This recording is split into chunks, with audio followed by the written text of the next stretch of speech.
As long as my microphone's close to my gob. No. Oh god, that's very close. Jesus. It sounds Is better that though.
Hello everyone and welcome to another Thursday Championship at a very wet Indianapolis. It'll be quite an interesting one actually because, well, here we've got Jelvis Straighten, how was it? Jelvis Straighten going into, Bleach terminal, going towards the tyre barrier.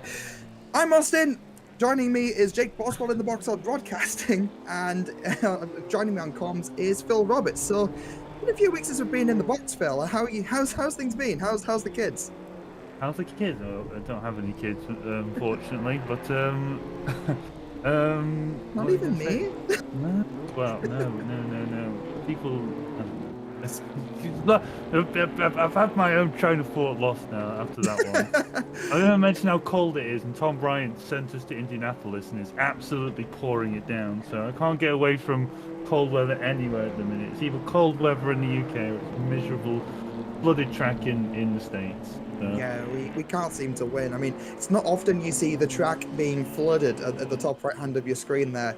So yeah, very wet track. And from what we've been told, on the final corner of the bank section of Indianapolis, I've been told the TCX cars can be a little bit hairy. So it's going to be an interesting qualifying session, Phil.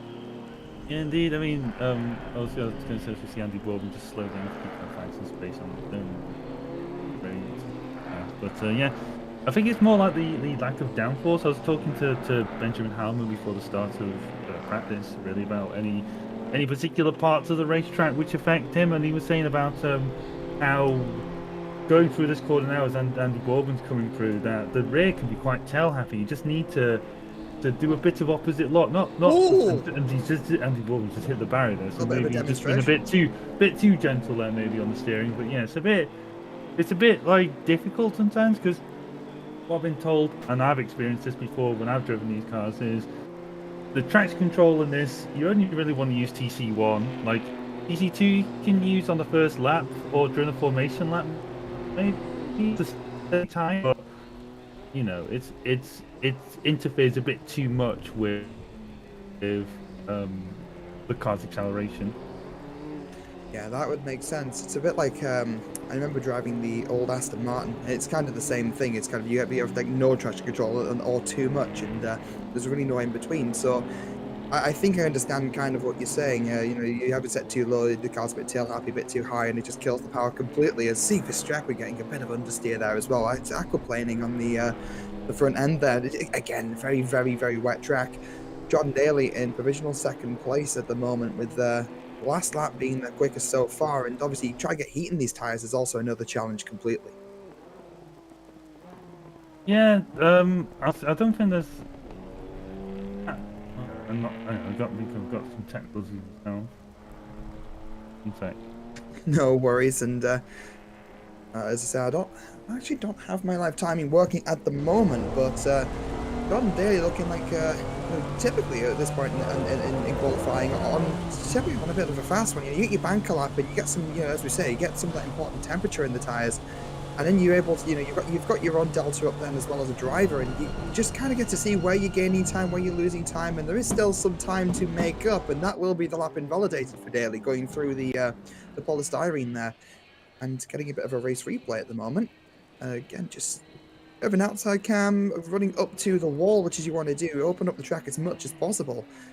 And just missed the apex and going onto the grass there. The polystyrene already destroyed in the server, before the replay, and that lap will be invalidated. So a little bit about the format, guys. We've got a 20-minute qualifying session, but 2 classes of car. We've got the TCX cars, which go out first, and then after 10 minutes, we have the GT4s take their turn for qualifying, just to sort of ease congestion and make sure everyone gets a fair run. So Verstraeten in P4 currently, so a little bit not too far off the off the podium, but at the same time a little bit more work needed to catch up.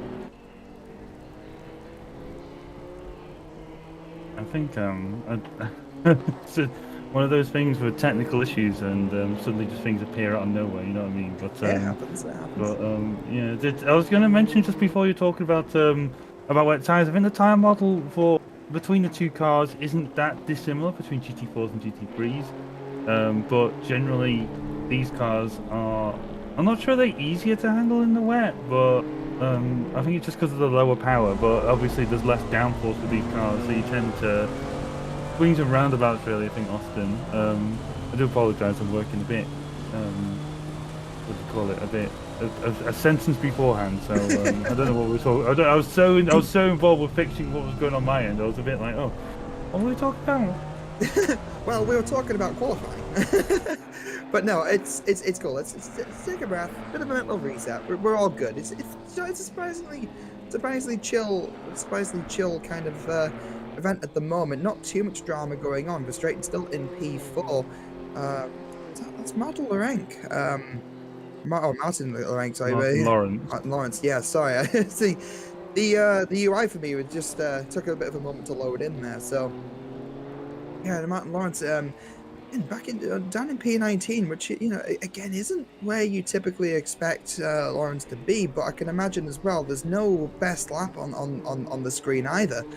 So I'm presuming that there's been some invalidations along the way as we come up to finish another lap, and hopefully it's a good one for Martin, because they really need this. There's not a lot of time, and that is P2. That's what I'm talking about. That's where you expect a driver like Lawrence to be, and that's a 2:04.122. So in the ballpark of the other cars we've seen so far.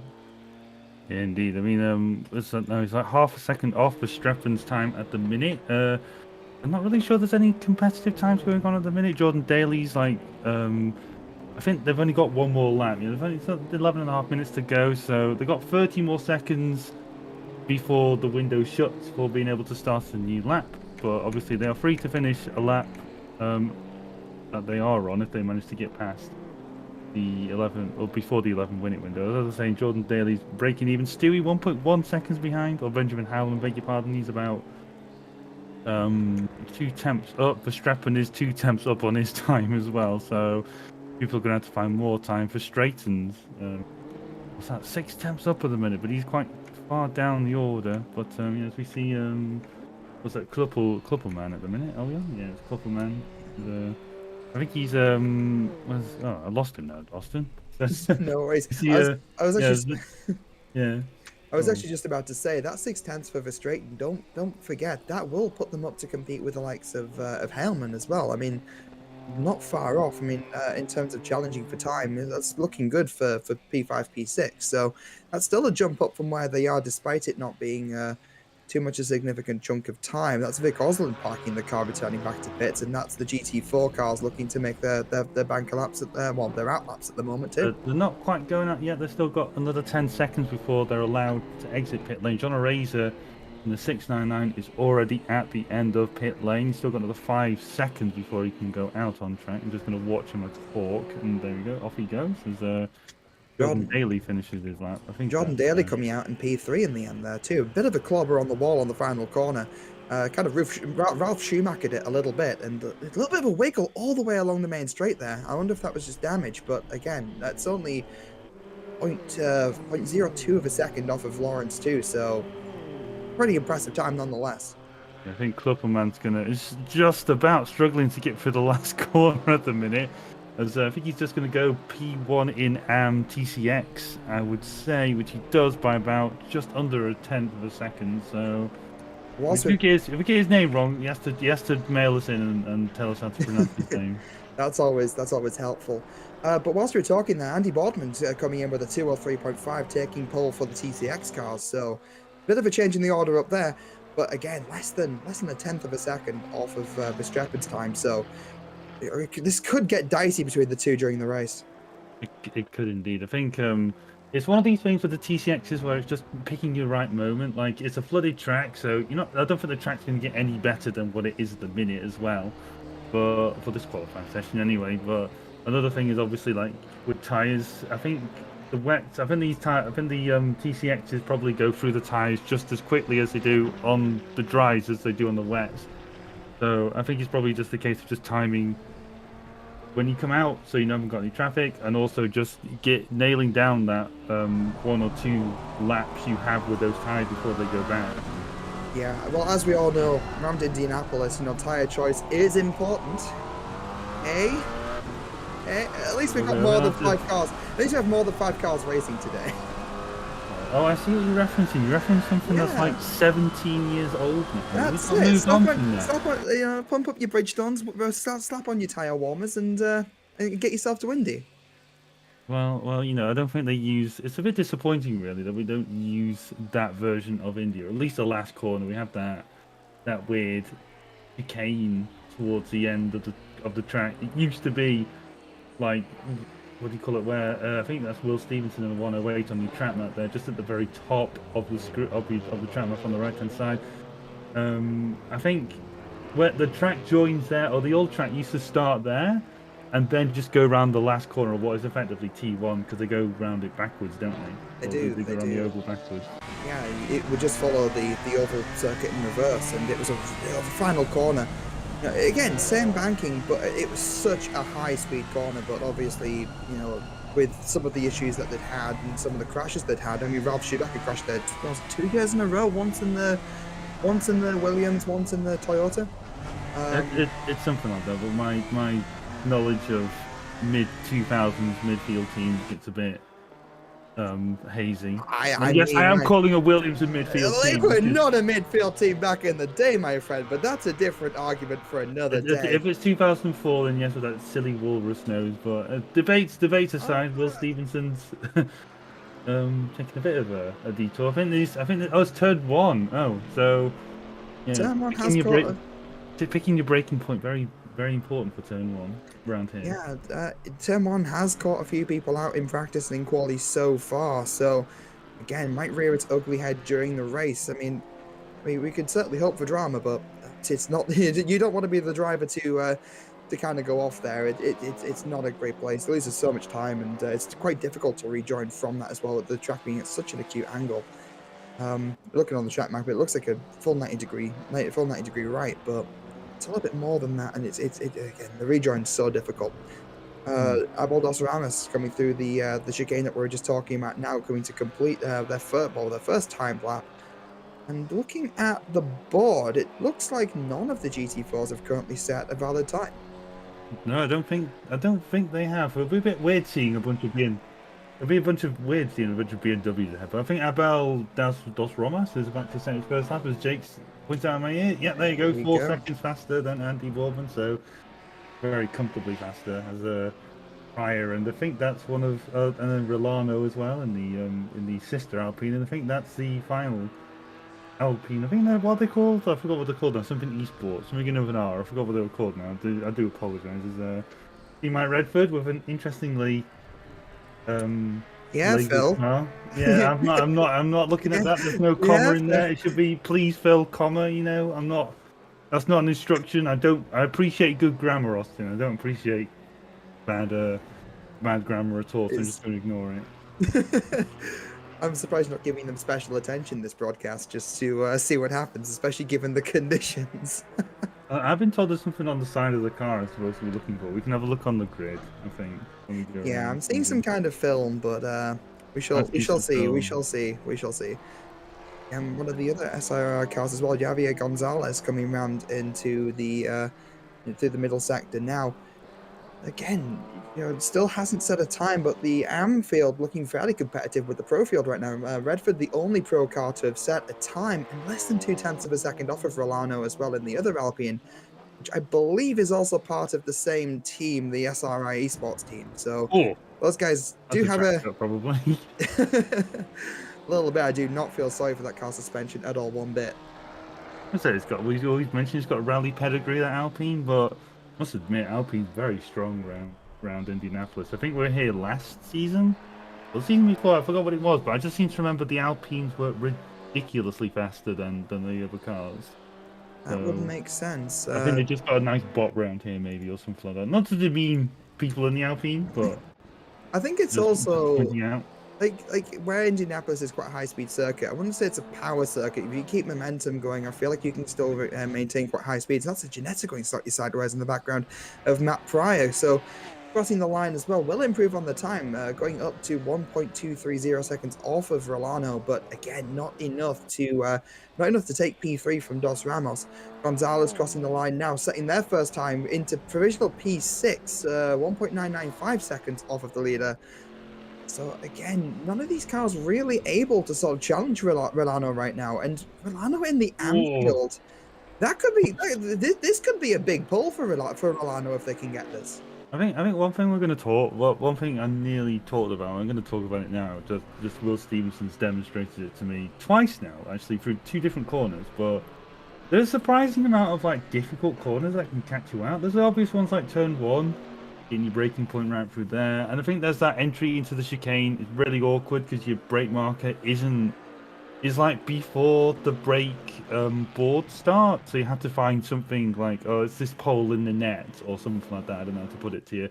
But then there's other ones like what John O'Reilly's coming up to now, where if you're not careful, if you come onto it too aggressively or something, where you come off the apron and onto the oval, like the car, you can throw the car's balance off. I have seen it, and if you're not careful, it can not spin your car, but you can end up a bit wide. I think this is where Will, as John's coming through now, yeah. So just on the outside here, as you just come onto the end of the Yeah, straight, the car has a lot more of a sharp bump as it comes back onto the oval. So I think some people can get a bit caught out by that.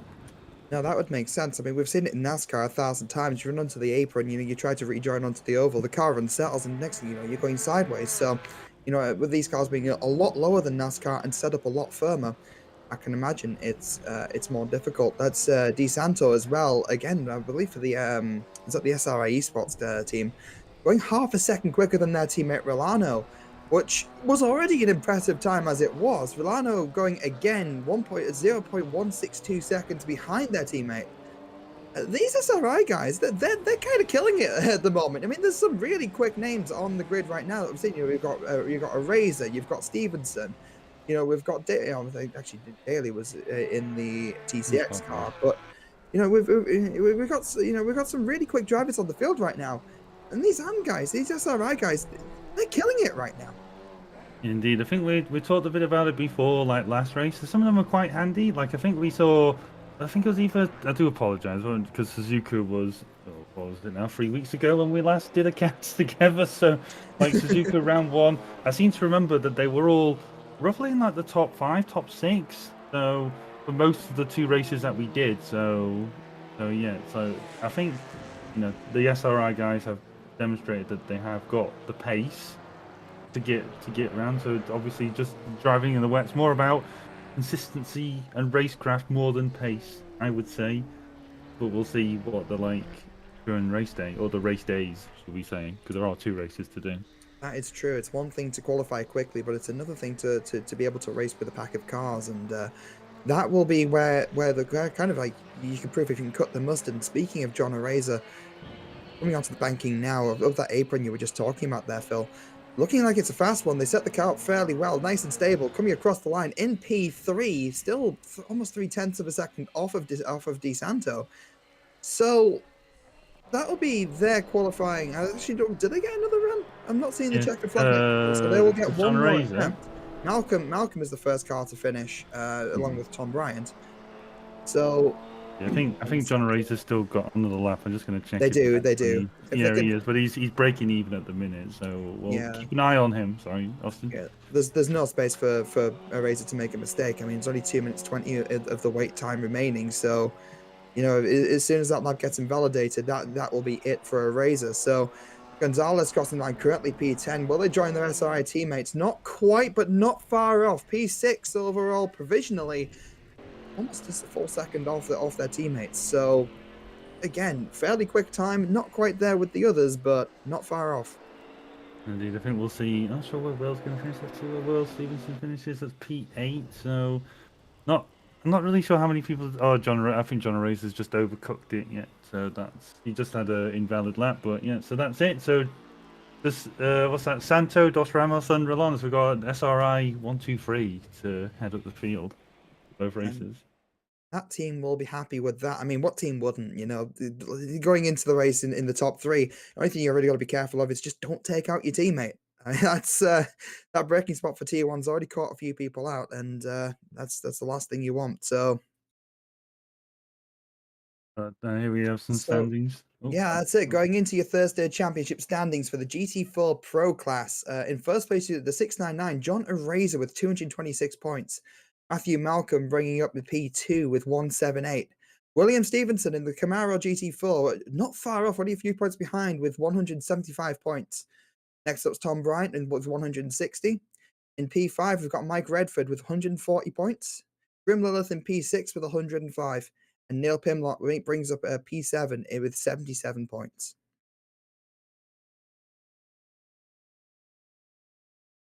and GT4 AM. So Danny Santo in the Alpine leads the way with 206 points. Javier Gonzalez also in an Alpine, 190 points. Omar Rolano also an Alpine, bit of a theme here, 162 points. Matt Pryor in the Ginetta, 144 points. Abel Dos Ramos, 112 points. Bariam Agudelo in the Alpine, 53 points. And I think that's a new sign up in Luis Villamas with 0 points. Everyone else has signed out from the championship.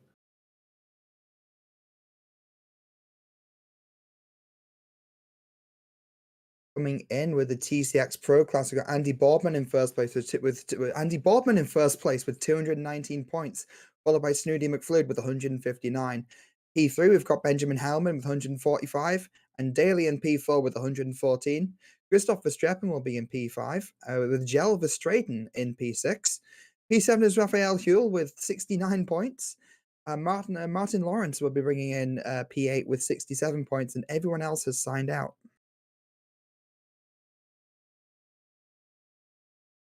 And rounding us up, TCX AM leading the way, Harold Klopperman, 232 points.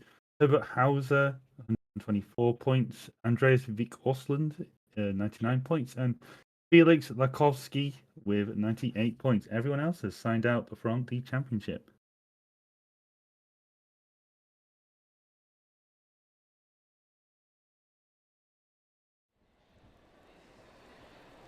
Oh, there we go. Here we are. Here's the here's the livery you were talking about. Oh, that's that's slanderous. That is. That I feel like is- I've been misquoted. That is screenshots of, I believe, the Suzuka race. I believe this is a quote from you, Phil. Redford's gone wide. I've cursed him. I'm so sorry, Mike. Spins around. You know, I'm not And then sorry now. I'm not sorry now. I've seen And then that. I followed up with, I'm sorry. Was it? I'm sorry he's gone.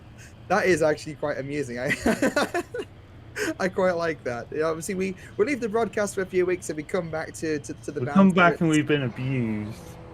We've been bullied by Mike Redford's side of the car. I'm going to curse him. I'm going to curse him. I don't care. Do you know? I'm on Redford's side. I don't feel as bullied. I don't feel as bullied as you, Phil. Feel the commentators curse Raf. You're planning one. You're planning one. You're plotting a curse for mid-race.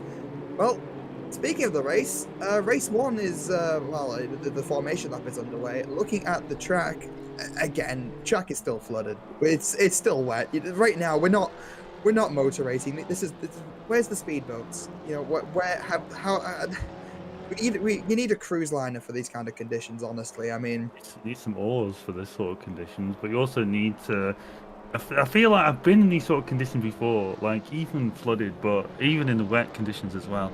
Um, it's absolutely terrifying if you're not in the first two like rows of the grid because you just can't see a thing. It's if you it feels like you can see things like I can see the cars from here, but you're not down there, man. You're not you know you weren't there. You weren't there. So it's like you just have like a white mist just in front of you. You can't see anything until it's right on top of you. So sometimes, particularly during these race starts, you just have to hover over the brake pedal more than you would normally. Like the minute you see brake lights, you just use them straight away. You don't even want to think about going into the back of someone, basically. Or at least you may see like a few times where a driver will just venture sideways, so you think he's going for a move, and it's not really going for a move. He's just seeing what's getting a better view what's in front of him, seeing where his brake marker is, seeing what corners. It sounds a bit silly, but seeing what corners coming up next or something like that. So, and how far away we are from it. So, we may see a bit of that, but you have to appreciate that TV cameras don't really give you an idea of just how bad the spray can be. that's it. I mean, yeah, there we go. A little bit of an onboard there. I mean, this is formation lap speed, and just again, as you're saying, Phil, you just can't really see anything. I mean, you can barely see the Ginetta in front. And the Ginetta just disappeared now. He's only like 3 car lengths. He's only like 3 car lengths in front of us, and it literally he's just disappears. Exactly, and in the race, you bunched up a hell of a lot more than this. So, yeah, no, it's not a fun experience unless you're towards the front of the field, and just a bit of caution's just sort of needed throughout. And it's going to be interesting to see how the top 3 cars get away as well. They are going to be setting the pace for this race so far as we're rounding into the final turn to start this race. As they come just through here, this is going to be one of those. I think this is going to be one of those corners that's going to catch people out when they're battling, because it's all about throttle control, particularly in these conditions and these cars. So it's very interesting to see how some of these drivers react as they come through. I think we start about halfway down the start finish line, Austin. That would make sense. And again, the most stressful part of the race, I think, for everybody involved, not just the drivers. There's the green light, going 2 by 2, and see from this camera, they're so far away. It doesn't really look all that dramatic, but I believe that's a Razor with a lightning start, squeezing the way through one of the Alpines already, going to the inside to get the kind of slip onto. I believe that's the first. That's onto Santo. Santo, yeah. Santo going wide onto the curb. So was a Razor. That's Redford getting by a Razor, and that is also Dos Ramos getting by Santo as well for the lead. Yeah, well, commentator's curse time, but fantastic stuff from Mike Redford. He saw the opportunity. I think John O'Reilly has tried to go down make it 3 wide through turn 1, but it was right up against the inside curb there. So I think he just compromised his entry speed into turn 1. Mike Redford just comes around the outside, says thank you very much. As I see, there's I think that's frustrating there, and that TCX has just come off the track as Andy Boardman. They're just staying a bit with the GT4s in front of him there, leading the way in TCX. Yeah, the TCX cars in the wet at least seem to, the gap isn't fully closed, but seems to be closed by enough. Tom Bryant just tucking onto the back end of the GT4 field there, looking at going for a move, I believe, on the outside of this next corner. But again, that's also the Ginetta that's Matt Pryor in the Ginetta going slightly defensive there as well. Will Stevenson pulling alongside, not able to, actually, no, might be able to make a move. Going on the outside completely. Oh, he's on the track! Going onto the grass and running into the side of the Ginetta, kind of elbowing their way through. Kind of on home soil, really. I mean, Chevrolet in Indianapolis. Indeed, I was going to say, I think Tom Bryant's not going to have any fun in that BMW, because that GT4 is an absolute nightmare to use around this track. As Matt Pryor there, I think there was a bit, I didn't get to see a good view of it. Matt Pryor probably had a bit of an argy-bargy with Will Stevenson as we moved to E2 Danny Santo there. And just look at the gap they've already got on Mike Redford there. Absolutely, just want to just stay in formation as I think that's that Rilano just behind John O'Reilly now, putting some pressure on him. So see if he can. Not going to get any joy through the main straight, I don't think. Austin McLaren, infamously one of the most fast, probably one of the fastest GT4s in the game. Alpine, no slouch, but as Matt Redford's gone a bit wide through turn one, I think Rolano's nearly had I think he smelt an opportunity there, Austin. Yeah, I mean, those Alpines certainly, proving themselves to be fairly quick around here, and again, just chucking right onto the back of a Razor there in the McLaren. I don't know if that's I don't know if that's the Alpine getting a little bit opportunistic, or if that's the McLaren just struggling a little bit in these conditions. I mean, it's quite possible. The differentials are slightly weird in the McLaren, Matt Redford's gone wide. That is Redford gone wide, and for once we didn't actually say anything to cause it to happen. So unless you're thought cursing now, Phil.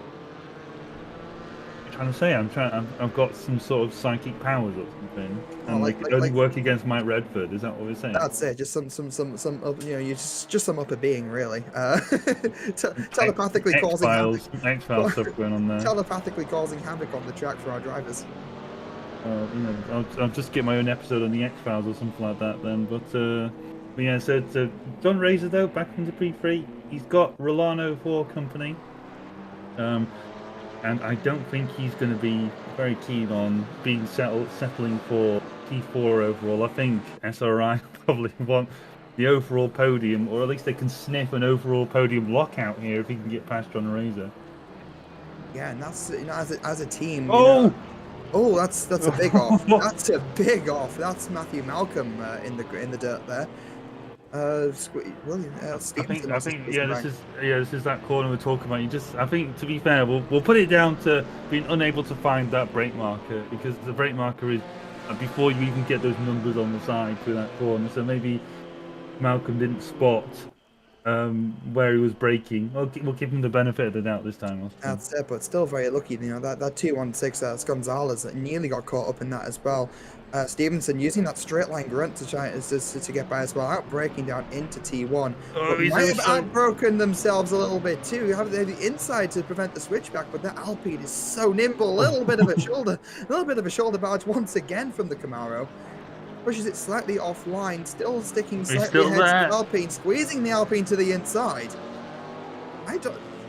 Is it going to be enough to make this move stick? Going side by side down into the next corner.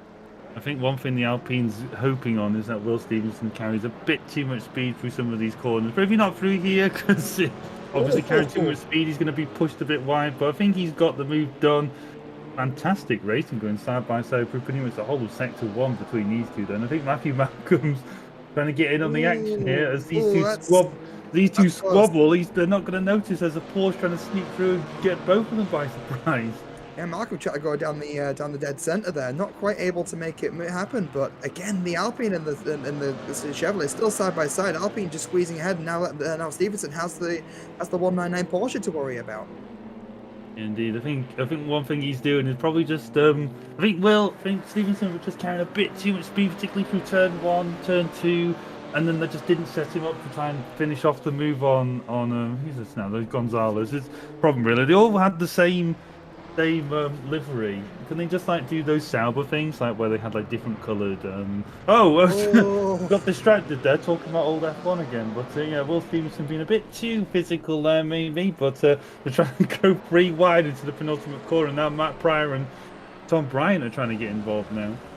That's it, and that's Will Stevenson. A few times now we've kind of seen the doors of that Chevrolet bang into some of the other cars around them at this point. Again, you just see how much straight line speed the Chevrolet can carry compared to the Alpine. Again, had the worst exit, but still side by side going into T1, and this does mean that Stevenson has the inside line, has the advantage. Is it enough? Doesn't have the agility. The 216 will dart across ahead, but that does give Stevenson a little bit of an opportunity to line up an exit and try to plan a move later on into the lap. As Matt Pryor is also nipping on the heels of Matt Pryor is still nipping on the heels of Tom Bryant a little bit there. Yeah, and I think that's the 216. That's the 216 off. That's Gonzalez off the track completely. So has made a mistake unless there was contact with Stevenson. We're about to find out. I'm going to suggest that. He just braked a bit too late into that corner. That's one of the corner I'm going to mention. It's so the problem with some of these infield tracks is people always say they're a bit boring, which they're flat, and I can understand the boring point, but the problem is because they're so flat, you can't quite see where the corner is, particularly in these conditions as well. So I think what's happened is Gonzalez hasn't quite spotted where the corner is as he's come through, or he's just understeered a bit coming into it. So compensated a bit, braked a bit too hard, and yeah. But speaking of which, I haven't seen much of these two actually. So Dos Ramos on Santo in P1 and 2. I think they're comfortably pulling away from John Razor in P3 at the minute. So very professional drive from these boys at the minute. Yeah, just keeping it clean as best you can. I mean, look at the track map. The 69 and the 94, they are just pulling ahead. Looking to be like, I think that's Santo. There's 1.7 seconds ahead of Eraser right now, and yeah, Eraser's one of those drivers. You see them at the top, you know, or close to the top. You know, every championship they take, they're a part of. So they're certainly one of the drivers. You know, you want to beat. You know, stepping into the server. And here these guys are just, you know, comfortably just running away right now as Gonzalez struggling to make up a bit of that lost time. Actually, getting a little bit hairy down the main straight. As the Alpine just struggles in a straight line, really. Even against the Ginetta. The Ginetta's still looking at taking the move as well. Then the Ginetta. Oh, Malcolm's tried to. I think he's completely missed all his braking points, Matthew Malcolm there, but thankfully goes through. I think people probably looked in their wing mirrors, their rear view mirrors, saw it coming. So well played to everyone to avoid, well, what would have been an aircraft accident if somebody didn't see that going straight into the side. But you know, well played to. I think that's Matt Pryor. Just about noticed there was the charging Porsche coming through and just let him have the space to just come up safely on the exit of turn 1. Andy Boardman now. Oh, bit of a slide in these guys, leading comfortably in TCX Austin with the Heilman and Daly and Verstappen in close quarters just behind. It is, but it's still a lot closer than the GT4 field. And speaking of that airplane crash you were just talking about there, Phil, don't think it's more of a crash, more of a nuke, really, with the speed that Porsche was kind of coming in. But again, it goes to show in these conditions, it's stamping on the middle pedal doesn't really do an awful lot at the best of times. So you kind of really have to be a bit dubious about how you go about how you go about the line, really, as well, because don't forget, the normal dry line right now will be very, very slippery. You know, you've got the rubber that's already embedded into the track, and it just kind of forms this really kind of slippery layer because there's just no grip when you get the water down. So you kind of want to go offline slightly. Speaking of going offline, that's Gonzalez in the T16 going taking a very shallow line to get by Matt Pryor in the Ginetta, and Gonzalez trying to make up for some of the time lost by the escapade into the couple earlier. Yeah, I think he's gone a bit wide through the penultimate corner there, so he's not set himself very well up for the final corner. I think he took a bit too much grass, a bit too much curb, but it hasn't really compromised his main speed. Going back, I think it's a bit touch and go between the Alpine and the Ginetta for outright top speed, but yeah, you can see Matthew Malcolm there just behind. But some of these TCXs haven't really been, because usually I think we were saying I think Tom Brown was expecting TCXs to be lap, but I don't think we're going to see a lap TCX this race. No, I don't think so either. Maybe he says. Maybe the 72 at a push. Looking at the track map, the 72 right now is just going into the final chicane. So, and the 69 of Dos Ramos is getting there. So don't discount at least one car getting a lap. But the whole field, that's gonna be a push. I mean, what do we think, chap? I'll pitch that one to the stream. But John Arazer in P3 having to go defensive against Rolano. Lando, again, proven to be, quite, I don't want to say aggressive when they've been, kind of patiently waiting behind the Razor, waiting for that mistake. I was going to say, you can use the word tenacious if you want to. That's a good substitute word for, or it sounds more polite than aggressive, I think. Tenacious, like that band. Tenacious, Tenacious D, is it? Yeah, Tenacious D, but I've always used tenacious, like, oh, he's got he's a massive slidey moment there, Rolano. I hope we get to see some steering wheel action now on this replay, but maybe not. But he's had a very close visit to the wall there for Rolano. Probably needs a change of pants after this race. I'm sure. It's that you could just leave them to hang in the pit lane, and oh, come on! There's enough water to clean them off. It'd be fine. But no, as you were saying, it's absolutely terrible. As you were saying, Phil, it's that banking. You know, the car just comes onto it. It unsettles the car, unsettles the damping of it, and there you go. The back end just has to step out a little bit, and in these conditions, it gets just a little bit hairy sideways for Verstappen there, down in P14, and really in the midfield of their class, really. Well, and he's a bit of a kiss with the barrier as well. I think out of the final corner for Strepaners. I But mean, we know Verstappen doesn't really make mistakes, though. Some might see it as a then crash. he did that on I see it. purpose. I see it as inspecting the barrier to ensure its safety for their fellow drivers. Well, we salute you, Christoph Verstappen, for the interest in other drivers' safety for testing the barriers at the end of the last turn.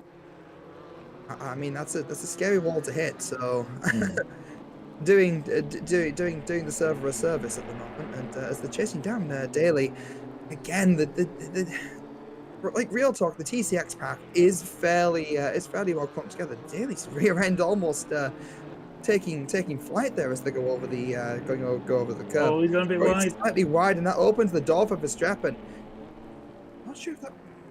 Daly's having none of that, but it's a bit of a who's who of Thursday champ regulars, to be honest. In here, you have Andy Boardman up front. You have Benjamin Howman P2, Jordan Daly P3, Verstappen P4, and Martin Lawrence P5. There's a bunch of established names, not only Thursday champ but RCI rounds in this pack at the minute, Austin. That's it. I mean, looking at the names of the TCX and the top 4, top 5 drivers, it doesn't surprise me at all in the slightest. I mean, as you say, these guys, to quote yourself, it's the who's who. Was it Verstappen actually taking the overall championship last season of Thursday champ?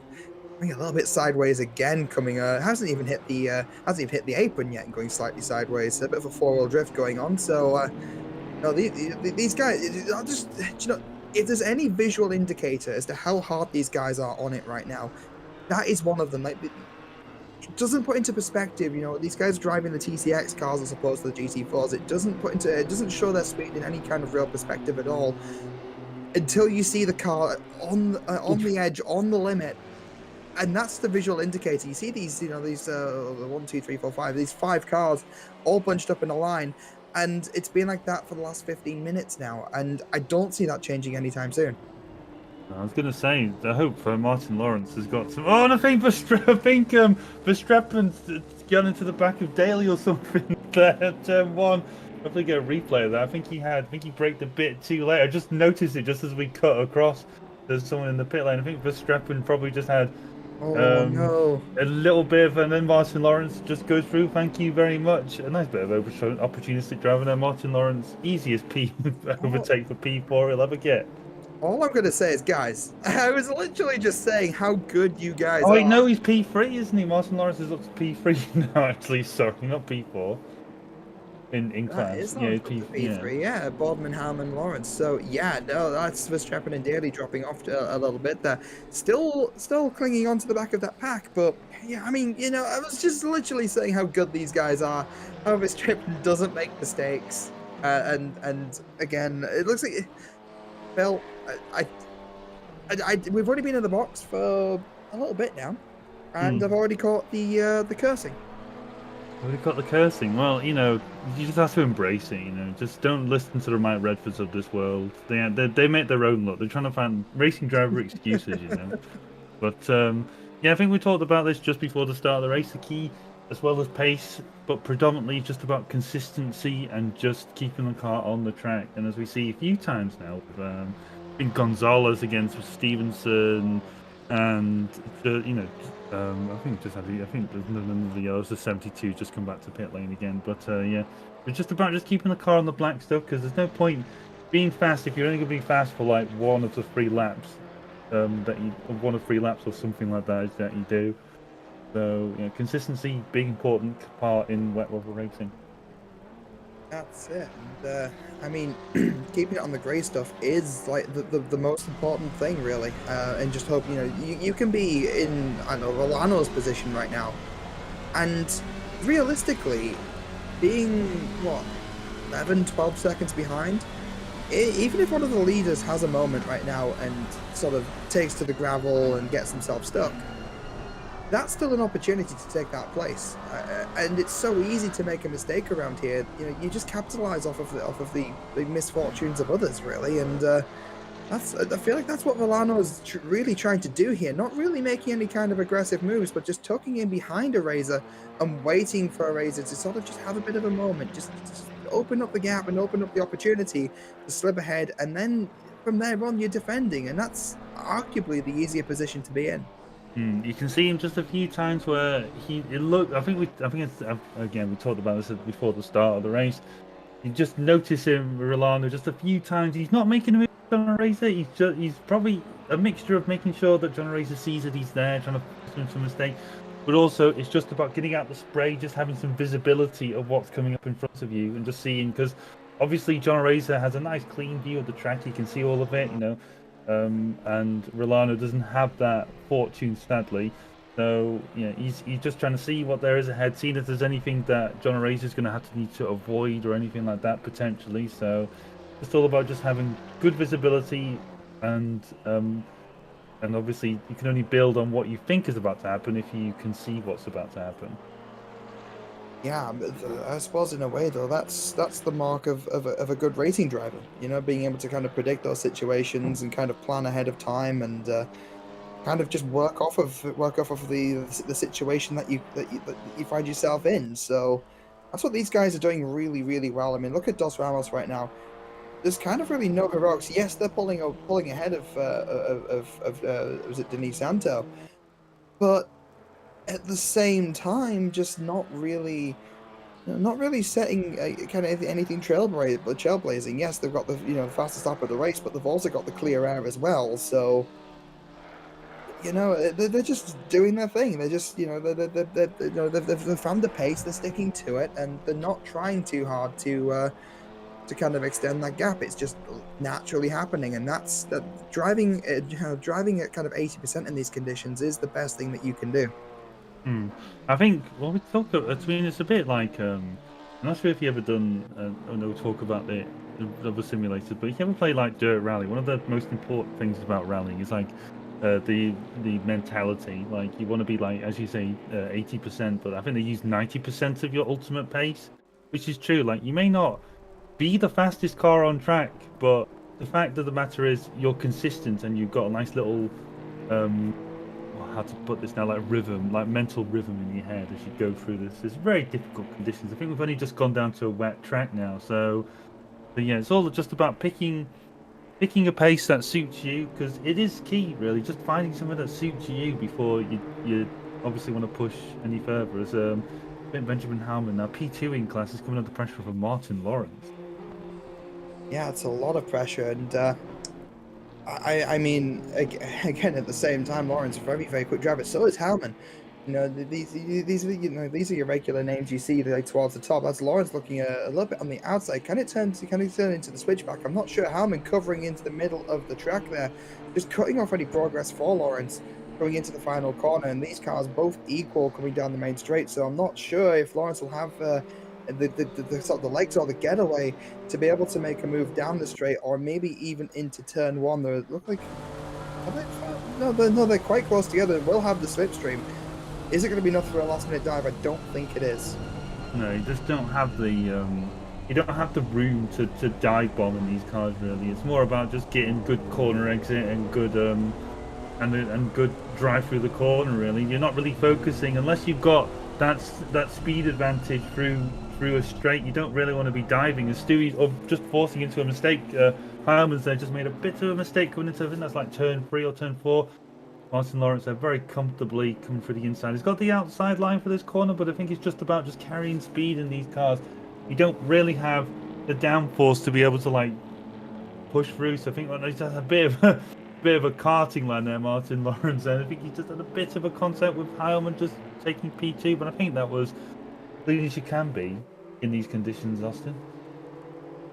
That is it. And no, you were saying about you were saying about kind of just driving it sort of like 90% in the rally. I mean, yeah, it seems to be the way to go here, and just sort of just take things as best as you can given the situations, and that's Hammond trying to make the position back.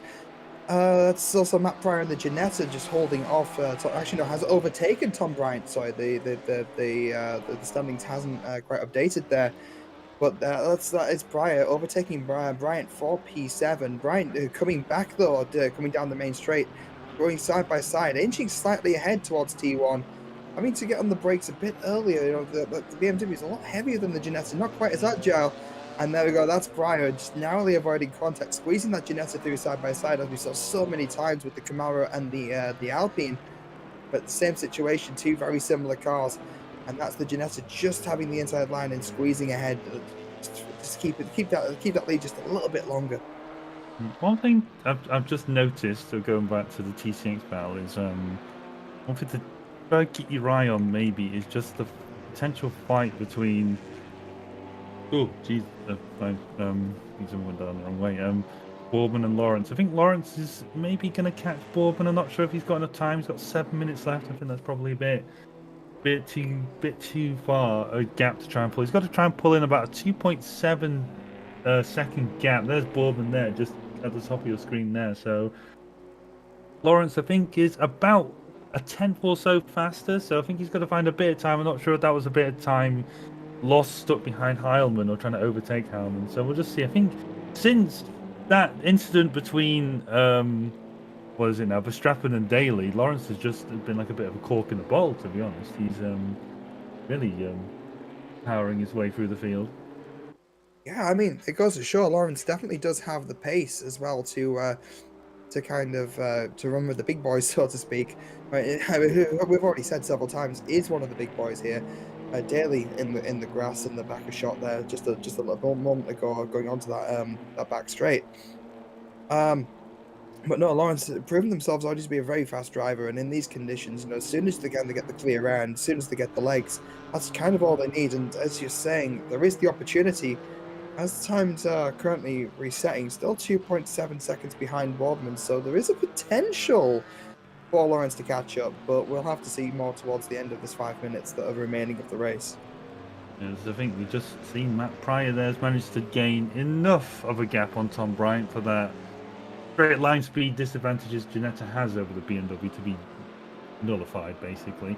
Ginetta's a lot stronger through this sector and in these conditions as well, so we should see Pryor just pull away a bit. I should note, I think we haven't noted this at all during the race actually, but you know, Pryor in an AM class, Tom Bryant in the pro class. So these two only fighting for pride. They're not fighting for position or points really. Like if one overtakes the other, it shouldn't really matter, or doesn't really matter in the grand scheme of things. So at the minute, it's just a fight for fun, fight for pride, should we say? So yeah.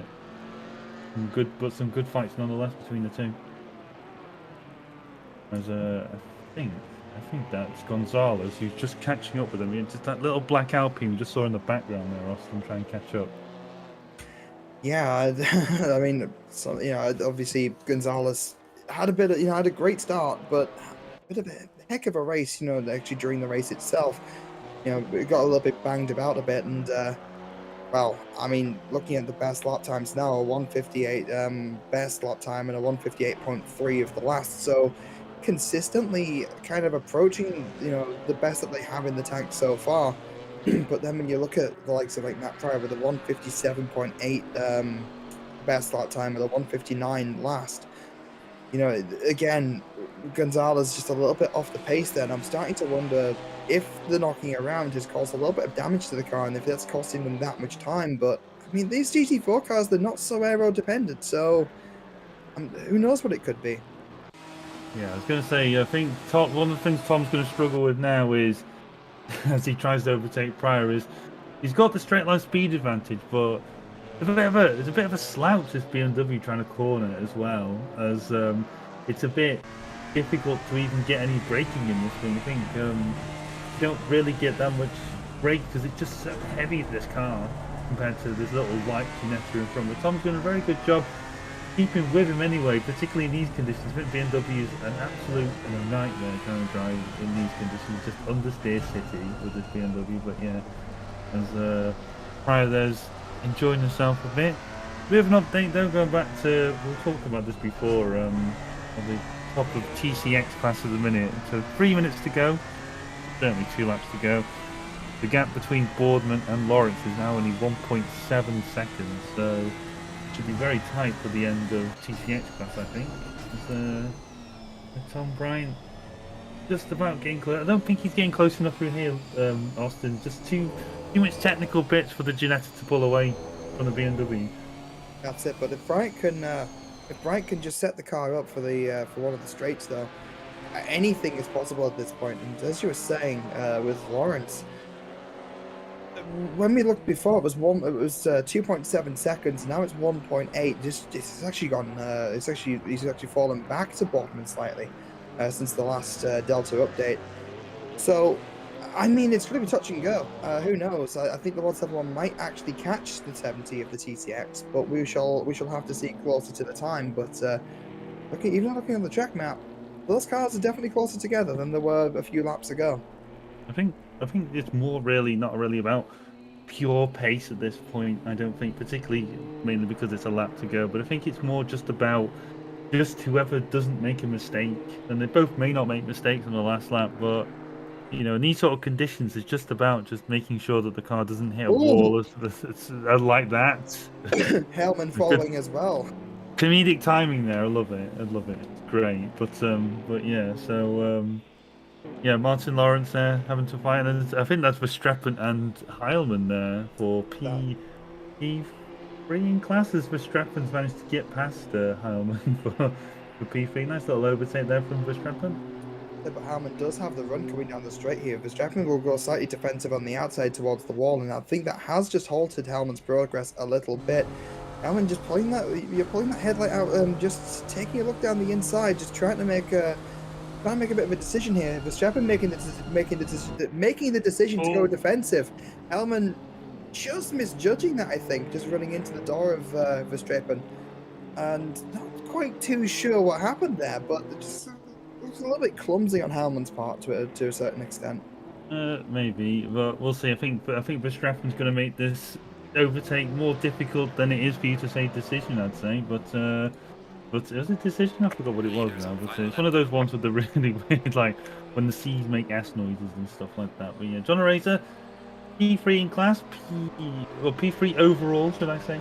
P1 in class. So even though he was under pressure, and he has been under pressure from Verlaine. I mean, every time we've done a cast, I think the last time we did a cast, I mean, he had Matthew Malcolm at Suzuka for like the whole time. So John Razor's very experienced with dealing with people giving him a lot of pressure, to be honest. Yeah. I can't even think of the word to say. So yeah. You feeling under pressure there, Phil? I'm feeling. Oh, well, no, I'm fine. I'm fine. But yeah. So John Razor's only got one more lap to go. Rolano there's been with him the whole time, keeping him company. And I think John Razor's... It looks a bit like you go wide through there, but it's not really the same thing. And what can we say about Abel Dos Ramos, to be honest? Absolutely professional drive so far. We haven't seen much of him, but that's mostly to his credit, to be honest, that he's kept himself in, as you say, like, in the clean, nice bit of air as a John Razor and Rolano coming to the S's now. I think that's Vic Osland's BMW just ahead of us. Or just sneaking into shot. Might be right there. That's Vic Osland of the 36. Looking at the track map, yep, that is the 36 white and green TCX car of Vic Osland. And yeah, no, I mean, what else can you say? It's fairly uneventful, but in a way, that's kind of a good thing when you're so far ahead. You know, if you're so far ahead and it is eventful, then you're obviously having a bit of a rough ride. So, you know, again, hasn't put a foot wrong. Dominant drive, finishing, it looks like a fair bit ahead of their teammate too. I mean, and their teammate's already 10 seconds ahead of a Razor, so it's not really a whole lot more you can say about that. That's just good driving. I think the lack of... Oh, John Razor's gone off! Oh no! Off the track, what's happened? What's happened here? Oh, he's had a... I think he's... I'm not sure if he's just been a bit... he's been hit. That was a tag. Oh, he's been hit. Okay. Yeah, I believe that was... and I think Delano probably gave him that position back. I'm not sure if he spun on purpose off the track or not, but John Razor finishes P3. Won't be that impressed with that bit of driving at the end, but I'm pretty sure it won't really matter in the grand scheme of things, to be honest. Yeah, I mean, you got back marker on the outside. You've not really got a whole lot more space to go, really, in a lot of the circumstances. But you obviously only saw it from one angle, so that obviously this race isn't live stewarded, but submission reports are a thing. So worst case scenario, that'll get looked over, and we'll get a decision made from that point onwards. But right now, from the box, not a whole lot we can really do. I'll say it happened. We saw it from one Needed angle, and another lap for these two as well. I think Martin Lawrence needed another lap to get to. I think so. But you were right though. Look how close they are. Less than half of a second when it all comes down to it. So, and the best part is we have another race to go. So. I think what's happened there potentially, Austin, is Martin Lawrence probably had tire pressures for this sort of track quality, and everyone else was probably running the flooded one, so a bit higher tire pressures maybe. So yeah, we may have just seen that happen, or something. We see just the incident between Milano and Don Razor again.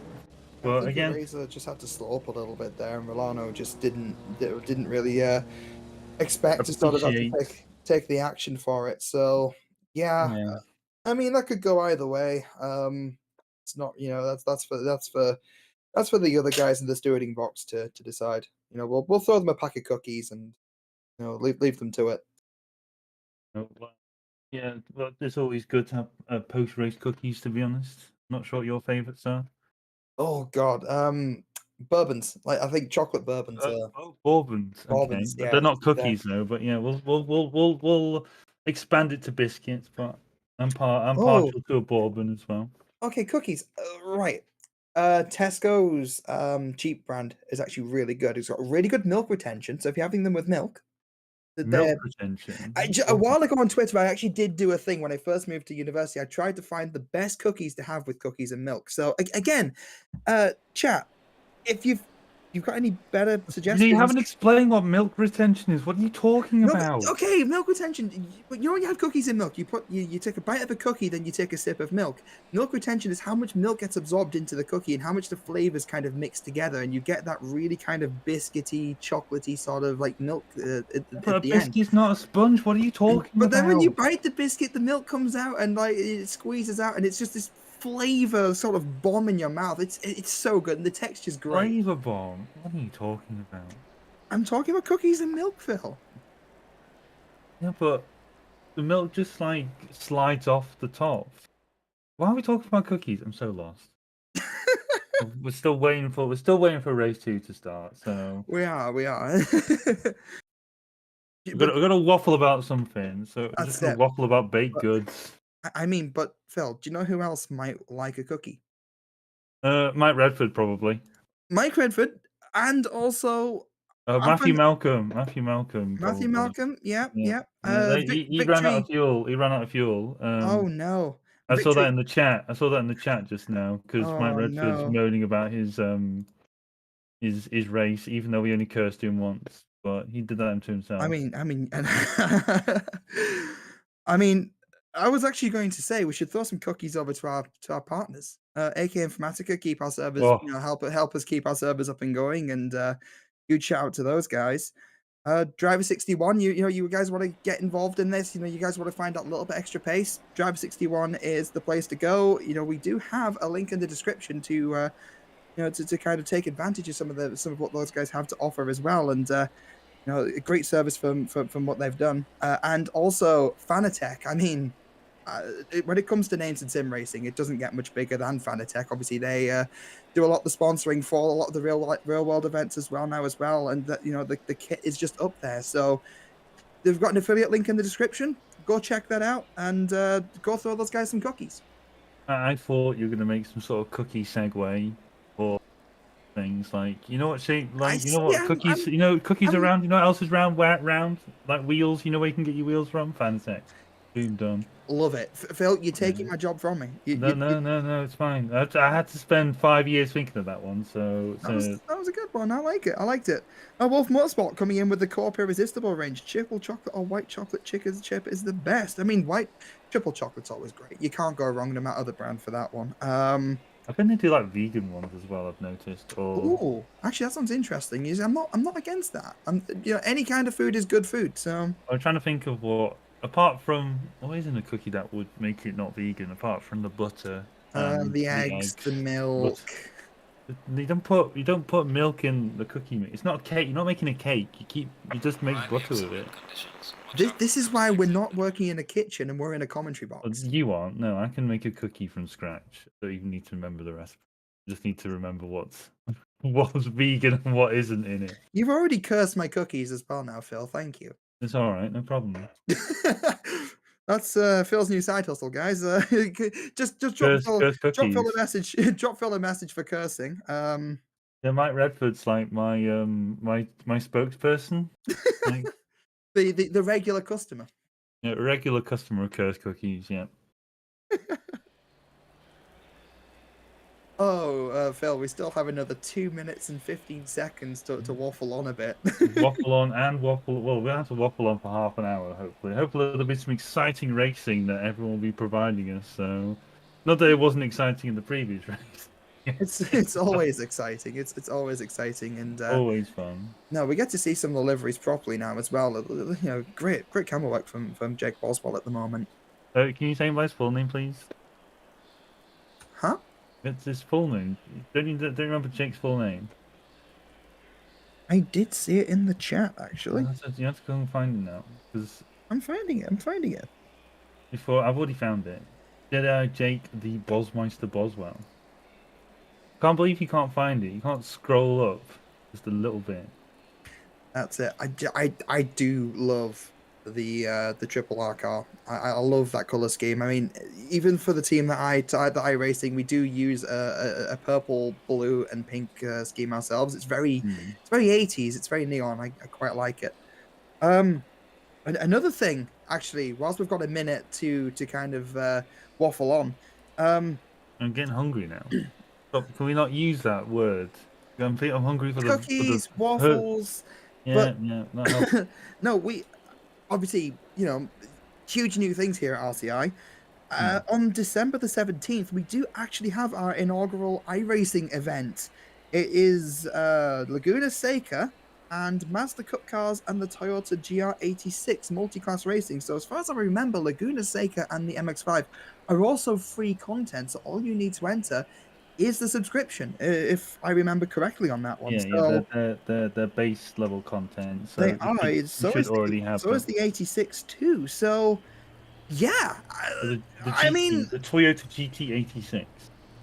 That's it. Well, the GR86. I'm running. Yeah. Oh, the Gazoo Racing. Okay, so it's just a modified. That is it, and I'm also being told that codes are available for first-time users without subscriptions as well. So, yeah, guys, get yourselves on. Look through the link. Look through the links in the description. Check out the Discord. Get yourselves involved in that because, again, it's a great entry. It's a great gateway into a new sim. Besides, obviously ACC is great. We love it. We still race it. It's amazing. But sim racing as a whole is something to be embraced, and it is another opportunity. It's another place to race. It's another platform to race on and make new friends. Check out the link in the description. Check out the Discord. Yeah, I don't really need to say much more than that, do I? Indeed, just see the cars come round. I think Vic Osland's probably a bit of a technical issue or something like that. He's just about taken off. He should be able to get back to his grid slot without being teleported back to the grid, which it looks like he has done on the. And I've completely forgotten as well. I didn't realise that Dos Ramos didn't start in pole. Like it was Santo instead, but. Which kind of makes his race even more impressive. But yeah, so hopefully for SRI we see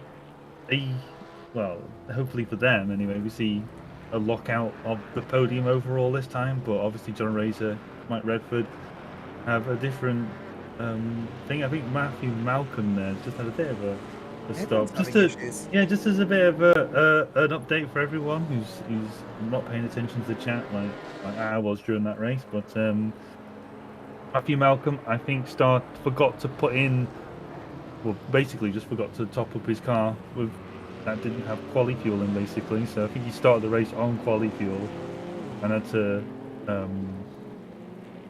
pop up mid-race Austin, basically, which is why we didn't see him much after about 10 minutes, I think.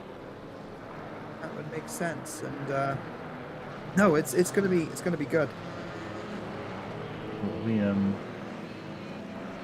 not really sure what. We had a bit of technical issues in the box. That's But, it. I have I don't know about you, Phil. I have a bit of a oh, there we go. there It's we go, back. We there had a we go. Yeah. bit of a black screen going on there, and It's I one mean, of those wondrous things, technology, isn't it? it is, it is. But you know, the fact that we have the tools to do what we do, you know, to sit here in, you know, in a voice box, to commentate on this kind of content, you know, from, I mean, heck, you know, you know, it's all a voluntary thing at RCI, so, you know, we're all in our bedrooms shouting into microphones, you know, broadcasting on virtual cameras. It's amazing we get to do what we do. I wouldn't trade it for the world. As we're going 2 by 2, rounding the final corner, waiting for the second green light of the evening. Again, it's so tense. Yeah, indeed. It should be. I think it's more tense because you can't see anything. To be honest. That's it. These conditions don't make it any easier, do they? But even in the dry, this is so scary. That's Malcolm with the drive-through as well. As we go green, Razor not able to capitalize on the run that they got in the last race. And that's actually, no, I spoke too soon. I spoke way too soon. That's a Razor squeezing down, it looks like the middle of the two Alpines. Still looking like they're in P3, taking that spot from Rolano. Oh. This time, making it stick. And that's also Redford again with a lightning start going through turn one, looking into the back of a Razor, and so far not making the same mistakes that they made in the last race. It looks like they're going in fairly hot though. I mean, this is kind of where they bottled it before, going off onto the grass, and that will concede the position. That is the commentator's curse, if I ever heard one, to be honest. Austin, he said bottle. He bet he's gonna. Hopefully, he doesn't bottle it, and then he goes off the track. Phil, why did you say anything? Redford was having such a good run. Why were we speaking? I didn't say anything. I didn't say anything. You're gonna say it's my telekinesis or the cursed cookies next? Absolutely slanderous at the minute. The man bought Tesco's on brand when he needed Maryland cookies. And I think I've been a bit of some cross wires at the minute. I think Stewie's been looking at Matthew Malcolm, thinking, what's his Porsche doing? I think actually no, I'm not really sure why Stewie slowed up actually, but. I was about to say, I was keeping an eye on Malcolm because he's had a bit of a poor start. Not only has he got a DT, but he had a bit of a poor start and got mixed up with the TCXs halfway through that. So I'm not really sure what's happened there. But this time Santo leading the way from Dos Ramos. A bit of a mirror for the first race we've seen so far, Austin. Maybe. Again, these guys being on the same team. I thought the same thing as you. Where that felt a little bit hot there. It takes a little bit of understeering to hit the wall there. But I am wondering, with these guys being on the same team, how much of it might be team orders. You know, if Dos Ramos is having a fairly confident race and a good drive, you know, is there any swapping of positions going on, or was it just capitalization the mistake? William Stevenson again fighting with Gonzalez. Not quite able to find a way around the first corner, but we've seen how these cars scrap before. You know, in the straight line, the Camaros definitely have the edge, but the Alpine is so agile in the corners. It's almost like watching old British touring cars film. What kind of era are we talking about though? We talk about Super Touring era. Oh, I mean, Super Touring was, you know, as far as, you know, I'm not going to turn around and say it was completely fair. You know, there was a lot of trickery going on. I believe the. What are you talking about? What are you talking about trickery? Are you trying to tell me that there was a team, Alfa Romeo, that used to be a bit naughty with how they made their cars? I thought you were talking about the Primeras that had the steel, you know, the steel rods in the bumper, in the front bumper, just to sort of what's the word? Encourage people to move out of the way. Talk. Oh, Yeah, yeah. well, like a cow catcher or something. No. I actually, obviously, I actually do need to speak to a couple of friends about this in real life as well. But I have seen footage of the car, kind of like a walk around of the car. That in Hmm. the front bumper, they actually did reinforce certain areas, like on the corners and on the front, with these metal rods, and that was to be able to kind of minimize damage if the car were to sort of Oh. help another car get a bit quicker, if that makes any sense. Because BTCC is a non-contact sport. We can't be having door banging and kind of knocking people out the way. That's unsportsman. Hmm. But no, As we. I was thinking classic era, like, with minis and Oh, Mustangs, and right. Okay. Okay. you've got the likes of the Camaros, sort of chasing the Different small shapes of Cortinas. cars. Yeah, that's why I like GT4s. You have these different sized cars, different strengths and weaknesses. Is making a point that I think we missed, and I think it'd be a bit unfair not to. There's a very clever bit of movement there from Benjamin Harmon to get past the Vic Osland, and I think he's just getting past Klipperman now. I think in seven. I think that's Klipperman.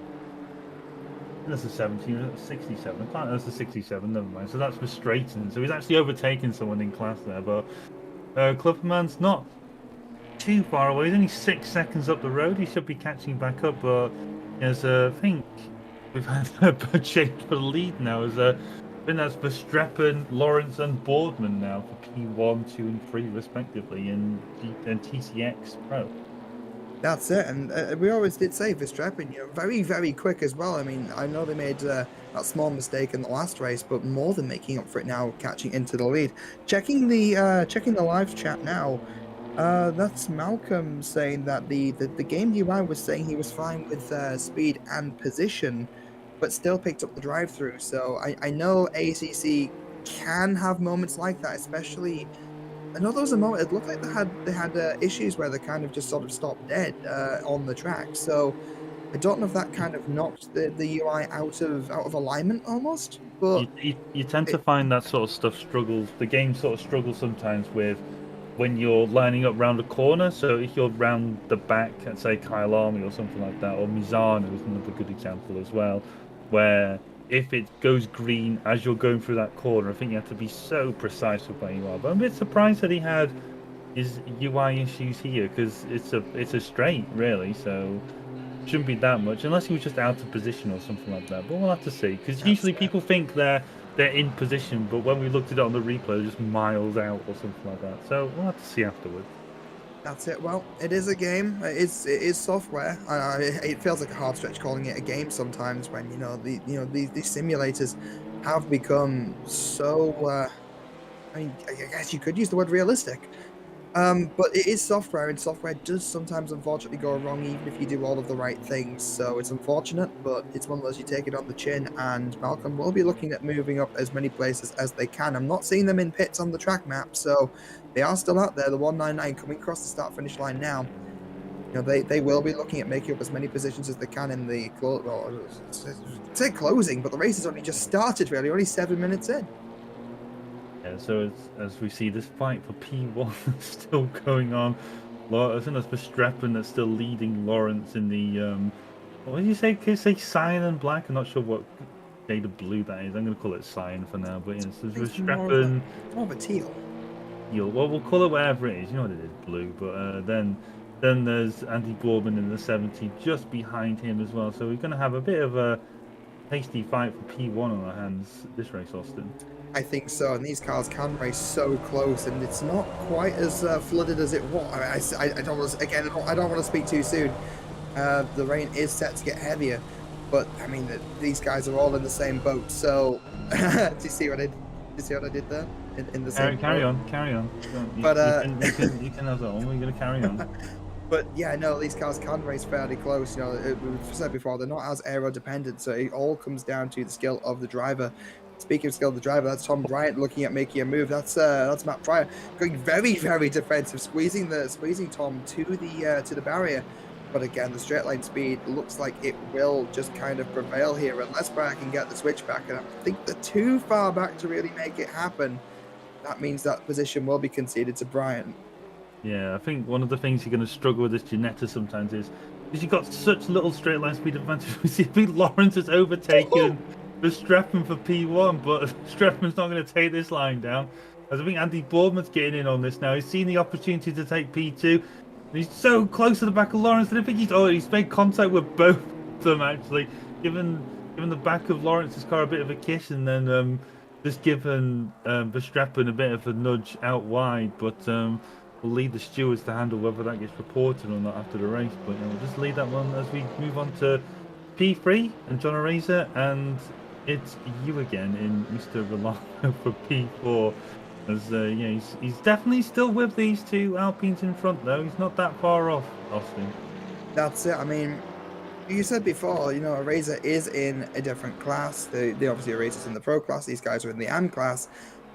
There's no extra points here for Areza by overtaking Ramos and Santo, but they are sticking with it at this point. It is more for pride. And Rolano, again, by overtaking Areza will not gain any more points. And I'm wondering if that's another reason as to why they've been a little bit complacent this last race. Why risk crashing out on an overtake when there's no real benefit other than taking the team 1, 2, 3 overall, which obviously for the team is a great result, something to be proud of. But you know, at the same time, it's sort of if it's risky, what is there any real point in going for it?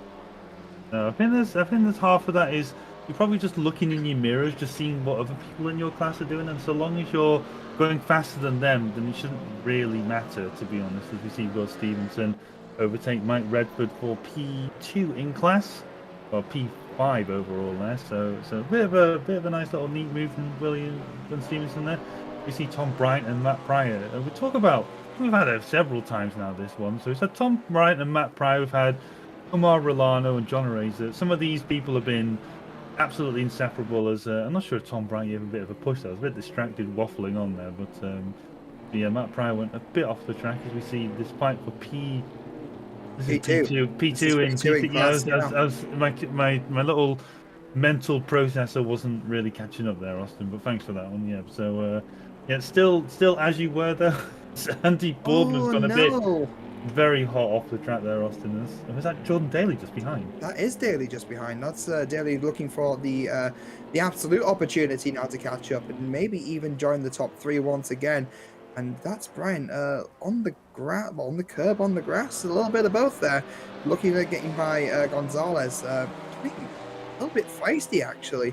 But they've made the move stick on Pryor, and the Alpine, as we've seen, is a very similar kind of car. So whatever they've done to get by Pryor, the same thing could more than work against Gonzalez. Gonzalez makes a slight mistake, but Bryant follows in sympathy a little bit.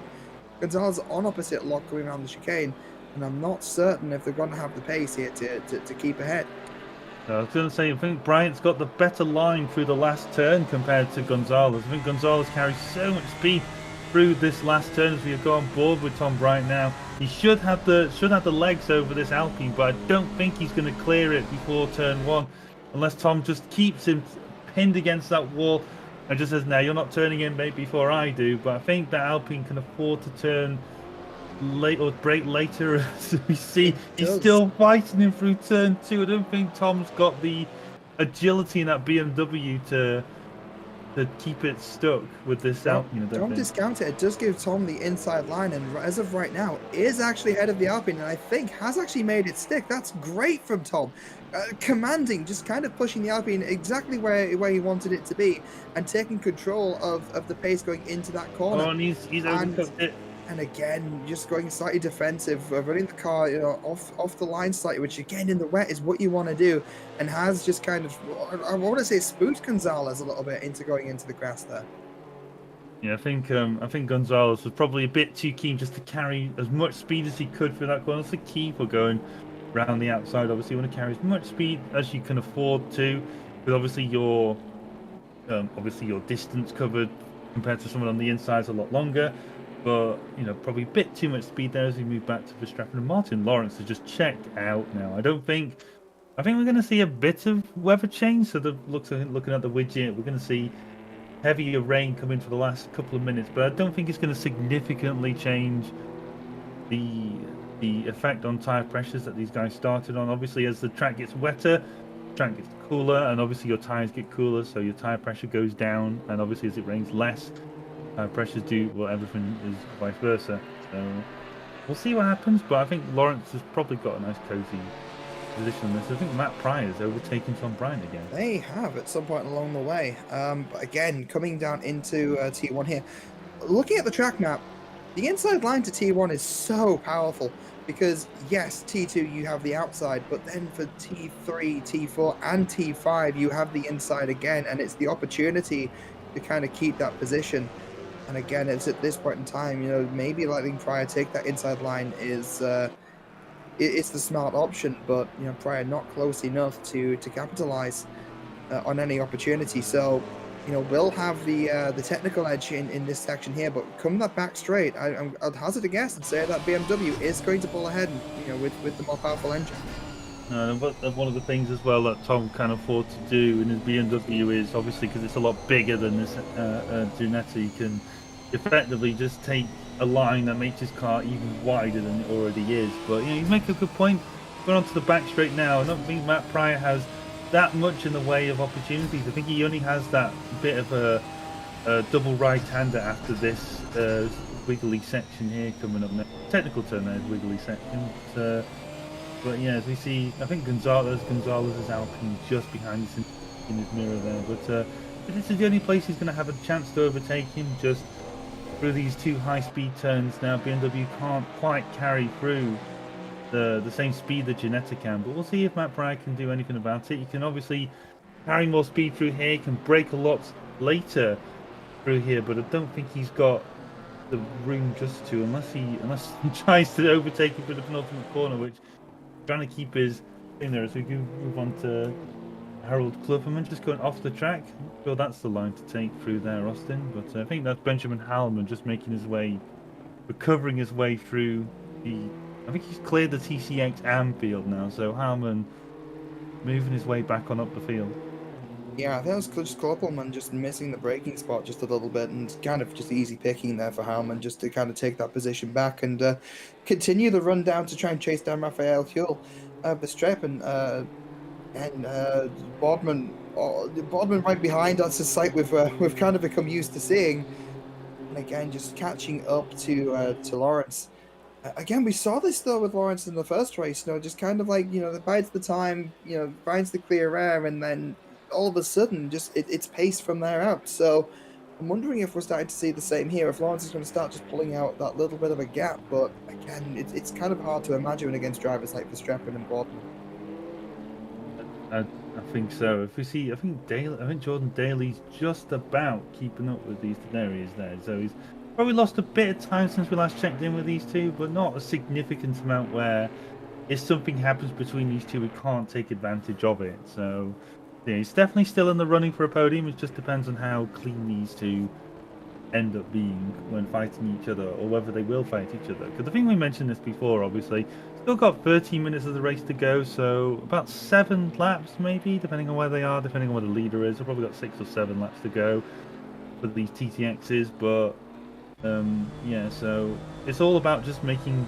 Probably don't want to make a move just yet. You probably just want to pull away. If you recognise that you're faster than the car behind, as you're trying to fight for position in front, you probably just want to just use a bit of teamwork, get ahead, and then obviously use the last couple of laps just to try and overtake. Because obviously, as you try and overtake, you waste so much time trying to get past that. If you can't get through as quickly as you can, then you just end up losing time to the car behind, and then they catch up, and then they join the fun.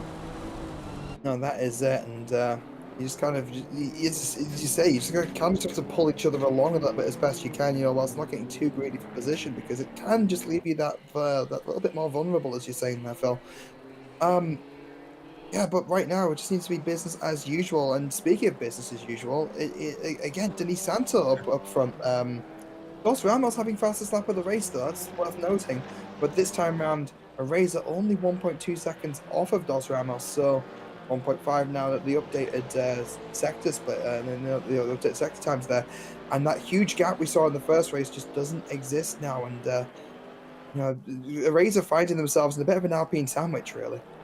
I think one thing that's benefited from Eraser was he didn't have the compromise start through turn 1 that he had in race 1. I think he learned his lesson not to try and make it free wide through turn 1. To his credit, he's reaping the reward to that. He's not miles away, because obviously he still had to deal with Mike Redford for a couple of, I think it was like a lap and a bit, so that obviously held him back a bit maybe. So yeah, we see, I think Santo's been a bit too keen going through the chicane. He's just gone a bit wide. Just seen on the second one, so everyone's going a bit wide, I looks at it. But apart from Rolana, though, still very keen to get past, but it's a bit frustrating really for Rolana because doesn't have the straight line speed that Mercedes has. Oh, Mercedes, that McLaren has. Jesus, not probably. Grew up in the mid 2000s. I did. Where I was gonna say you're going right back to the 2000s Formula One references. As we see, and that is Will Stevenson's Chevrolet just in shot there. So he's definitely catching up with these two. So I think John Razor's probably got one eye in his mirror at the minute, I'd say, Austin. That's it. You know what? I'm actually not surprised that Stevenson's catching up either, because again, when you take driver skill out of it and talk, when you think about the cars as a whole, the Camaro is a fairly. Oh, he cursed him. There we go. Yeah, that's it. Right, guys, I'm gone. Right, I'll see you next week. Bye. Well, we can't be held accountable for everyone's mistake. Everyone has to be. We're all adults here. You have to own up to your own mistakes. Don't blame other people. Well, the cursing is contagious, and I appear to have caught it. So, no, I was actually going to say the Camaro is a fairly soft car in setup naturally anyway, and it's great on the curbs. I can imagine on a track where you do have the straights like this one. You're about to see it now. That BMW. I mean, that's probably getting by Bryant there, but the BMW does have the legs to kind of at least pull it alongside. So, again, the same thing with the Camaro. Maybe not the best in the top end, but definitely in the short-term acceleration, like corner exit acceleration, the things are rocket. So it doesn't surprise me that the Camaro has the ability to catch up, especially in these conditions. I think it's not quite as fast as the BMW or the McLaren, but it's certainly a bit more. If you set it up right, I think it's a lot better. But one thing the Camaro benefits from is that because it's literally on stilts, it can just eat curbs, basically, just munch them like cookies, basically. So it's a bit, if we're going back to cookie references, full of callbacks today. But yeah, so Chevrolet. Not quite as strong through I don't think it's quite got the straight line speed that the McLaren has, but it's certainly a lot more through the turn. We go back to this fight for P2 in class. Martin Lawrence has just checked out. It's about 3.5 seconds in front now. So it's a lot more comfortable a lead than Andy Boardman had towards the end of race 1, I think. It was about this time Lawrence got past Heilman for P2 from memory. That is it, and it just does seem to be that Lawrence just has that BMW just dialed in for the conditions, and I'm starting to wonder again if it's a case of they've taken the long game in the tire pressures, and it's just allowed them just to get a little bit more speed towards the end of the race here. But again, 30 minutes, you've got the weather forecast. You can only predict so long, and we have seen it in the past where that prediction has been right. It is just a prediction at the end of the day. It's not set in stone. That 10-minute time, 30-minute time weather can change just in the moment. So yeah, I think, to be honest, though, we've only got like 10 minutes left, so we're only really worried about the first. So it's going to get a bit heavier. It's not going to get significantly heavier rain, so it shouldn't be that difference in the quality of the track. I mean, we had a flooded track into a wet track, which was probably a bit more of a significant evolution, should we say? Than ooh, big word. I like it. Big word. Yes. Yeah. So, but yeah. So I think the track's certainly a lot faster than it was in race 1, but it hasn't. I don't think it changes that much compared to the others. We see. I think John Razor's probably got a bit too hot tires. I just noticed him just come off the racing line. That does work in ACC, by the way. If your wet tires are a bit too cooked, or you're not, you think they're a bit too above tire pressure, you can just move off the track, off the racing line, where the standing water is, and tires do cool down. Whether they cool down enough depends on obviously how long the straight is and how much turning you're doing through these sort of sections, Austin. That's it. But ultimately, it does come down to driver management. You knowing where to kind of come off the line, without compromising the lap time. Knowing, how to treat the tires, how to turn in, how to go about actually the fundamental driving of the car is kind of a big deal. As we see Boardman tucking right in behind Verstappen going down into T1. Looked a bit closer together than it looks now, and I don't know if it's going to be close enough for Boldon to make a move. It's not going to be, but it's definitely a menacing position to kind of be in. Well, definitely will be making Verstappen think about when Boardman might be trying to mount an attack, as we see Malcolm making their way through the TCX cars. Obviously had the drive through at the start, coming past Benjamin Harmon, coming down into T1, but still a fair while off the other GT4 class cars. He's about, what's that now? He's about a sector off the nearest GT4 car at the minute, which is the 216. I'm not sure who that one is. He's 216.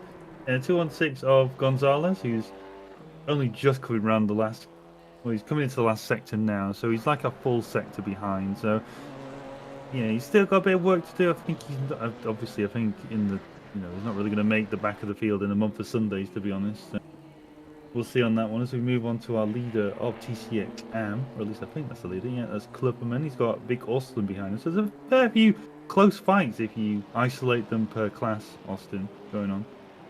That's it. I mean, it's definitely not a boring race by any means. The battles are quite spread out, as you're saying, Phil.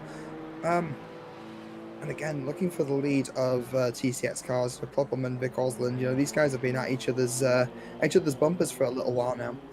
And still 4.5 minutes of the race remaining. So, yeah, I mean, again, first place in AM class is definitely still up for grabs. Razor dropping off the pace a little bit there, 4.1 seconds behind Dos Ramos. Rolano still clinging to the back of that 699 McLaren. Stevenson 2.2 seconds behind Rolano, despite the slight off. Again, it's fairly close. Bryant and Pryor are still going at it, for the inter-class battle. Boardman looking like they're getting quite dicey with Verstappen as well. Yeah, there's a fair few fights. I haven't seen that many incidents, thankfully, this race. But now that I've said it, I've cursed it now. But there's still 4 minutes left, and it's not my fault. It's not my fault if anything goes on. You can't blame me for that one. It's just the drivers. You can't do that to me. Can't do that to me. But yes, so we see Verstappen and Boardman still, as you say, going at it. I think they're pulling away from Daly though. He's like 7.3 seconds behind Boardman now. So I think these two can be contempt in trying to fight. Yeah, Boardman. I think Verstappen's gone a bit too wide through that long left-hander there, just coming onto the back straight now. I think. Both drivers slightly off that corner. Both drivers. Boardman took a bit too tight of a line. Verstappen took a bit too wide. But ultimately, two wrongs don't make a right, and it looks like the gap has been cancelled out.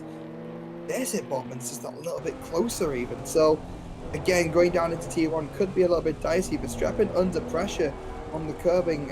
Boardman being far more aggressive on the curbs, which in these conditions is quite brave, because obviously those painted curbs can be very, very slippery when wet. And now it's going to come down to who gets the better exit of the final corner.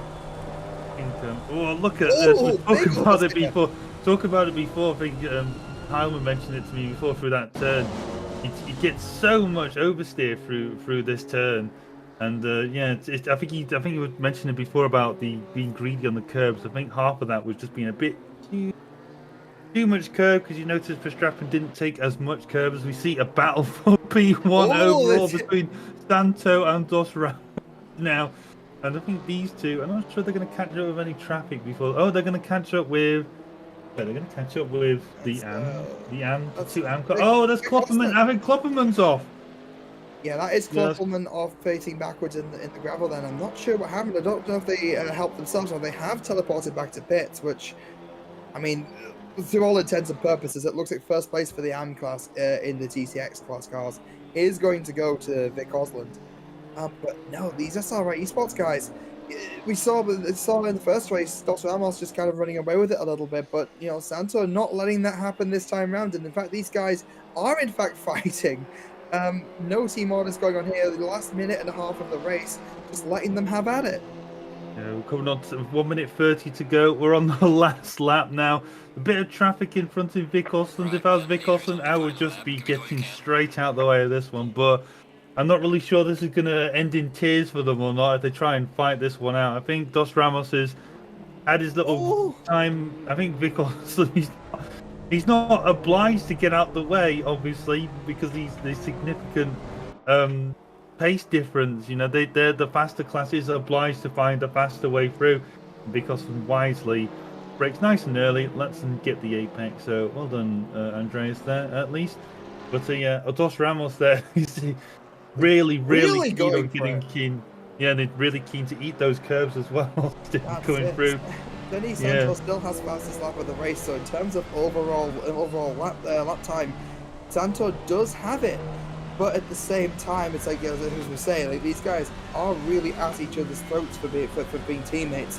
And let's not forget, if one of them makes a mistake, if they collide and lose time, John Race is right there, you know, in the 699 McLaren. We're only 4 seconds behind, 4.5 seconds behind.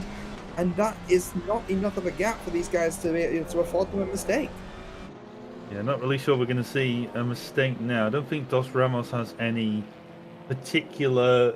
I think he's only got this next corner coming up now. Well, obviously this tight right-hander coming up to make an overtake. To be honest, I think the others are just going to be whether Santo makes a mistake and he just gains an advantage or gains, takes the advantage. But I don't think Santo's made that much of a mistake. I think it's just 2 more corners to go. As soon as these guys cross the line, that will be the race over for them, and that will be the final finishing position. So, Dos Ramos, as you say, Phil, does not have the time really to make that move, and I think they've kind of accepted that. That was a bit of a wide line. You know, they'll cross it. A team 1-2 regardless. Denis Santo winning the race overall, winning in AM class. Dos Ramos coming in P2 overall. John Areza coming in P3. With Rolano in P4 again for the SRI esports team. It's a pretty good race, and Mike Redford there can P3 in class. So he's on the podium at last. Well done, Mike. Good job. Tom Bryant finishing P4. I think there's only one position that's still up for grabs, up for a podium, and that's these two here, and that's Matthew Malcolm's Paul just behind. If I was Malcolm, I'd probably be a bit wise and just stay out of this one, because I think he's a bit too far away to overtake anybody. But he doesn't really want to influence this fight either between Boardman and Verstappen. But he's full credit to him, wisely staying out the way. He's come through the last 2 turns. These guys are still going for it. I mean, there's only a few more turns to make the move happen. Boardman having the inside line going side by side. This could be really close, Phil. Actually, I say that Boardman going completely sideways again. Well done. We forgot to mention Martin Lawrence nearly took race 1, and gets his deserved race 2 win. These guys side by side going across the line, they might actually be. We'll have to look at the final gap between Verstappen and Boardman. It looks like it was 0.322 seconds, so 0.3 of a second. So not quite side by side. Looked at it from that angle. Daly going in with the power slides. I mean, I mean, you can't really. Bit of traffic at turn 1 though. He's gonna hit someone. Oh no! Again, just keeping it out of trouble, even though the race is in fact over. The Martin Lawrence taking P1 in the GTX class, followed by Verstappen and Boardman just rammed off the podium. So, I mean, Another little power slide. Well, everyone seems to want to do a bit of a power slide at the minute if they can do so without hitting each other. Come on, guys, you can make a little bit of room for yourselves, can't you? Tom Bryant's there just deciding his circle's bigger than anybody else's. But, just taking up a bit more space. Well, these guys celebrating like it's the final round of the championship, which isn't until next week at Zolder. So, Again, actually had me checking the calendar for a moment. Yeah. It looks like these guys enjoyed it just as much as we did. Well, I'm glad to be honest. This is a very difficult sort of conditions to be racing in. So it's probably more celebration that you survived, to be honest, more than anything else. I know it's only half an hour long, but there's really difficult conditions to be negotiating through. So full credit to all the drivers who are able to finish That is tonight. it. I was in a nice chat there in the in-game chat from Boardman. Nice battle for Verstappen. Verstappen was playing with the GG, and with the final standings, you got Danny Santo winning race 2.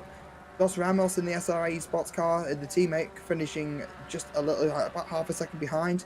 John Arazer in P3, Rolano P4, Stevenson P5, Redford P6, Pryor P7, Bryant P8, Gonzalez P9, and that will be the GT4 field. I was going to round off the top 10 in the GT4, but that's all we got.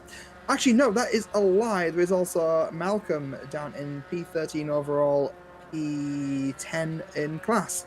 Yeah, but we move on. Full credit to Malcolm for not getting involved in the Verstappen Boardman fight. As much as it's tempting when you're a faster class car, it's That's it. obviously Even finishing, I think that's bigger, credit. bigger picture mentality, which we should all That's it. make a full, what do you call it, full credit for. That's it. Absolutely credit where credit is due. You know, Malcolm able to say they at least finished as well. I mean, a lot of drivers, would have stopped there and then, but full credit. They kept it going and saw it through to the end. So, you have to respect that. So, I guess it comes down to this, Phil. Once again, another week gone, another 2 races, 1 qualifying session. What's your final thoughts, mate?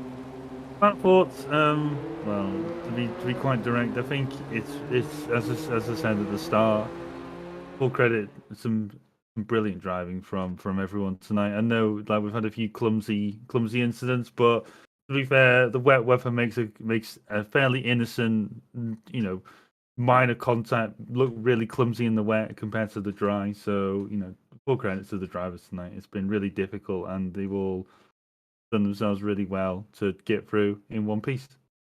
That's it. I just kind of echo that. It's been close. It's been clean. It's been pretty amazing. And so I think with that, we start to round off going into the penultimate week. Again, huge thank you to our partners at AK Informatica. Again, help keep the servers going. Driver 61. Again, check out the links in the description below. That's links for driver coaching. And if you guys want to try and step up to the sort of level you're seeing these guys take. Again, some of these guys we've banged on about how kind of good they are and what kind of level they are on. Driver 61 might be worth giving a cookie or two over to as well as Fanatec. I mean, again, huge name in sim racing for a very good reason. The gear they come out with is amazing. We've got the affiliate link in the description below, and stick around for RCI as well. I mean, it's still not over. As we said earlier, we have on the 17th of December, we do have our inaugural iRacing race, and that is at Laguna Seca with some base level content cars as well. And the codes for that will be, I'd imagine, either in the description or in the Discord, which again you should join to get involved in more of what we do here. So yeah, it's been amazing, and this, to be a part of this is so much fun. I want to thank you guys so much for joining us. I've been Austin. Bill Roberts has been in the box with me. Jake Boswell has been your broadcaster. Thank you so much for joining, and we'll see you next week.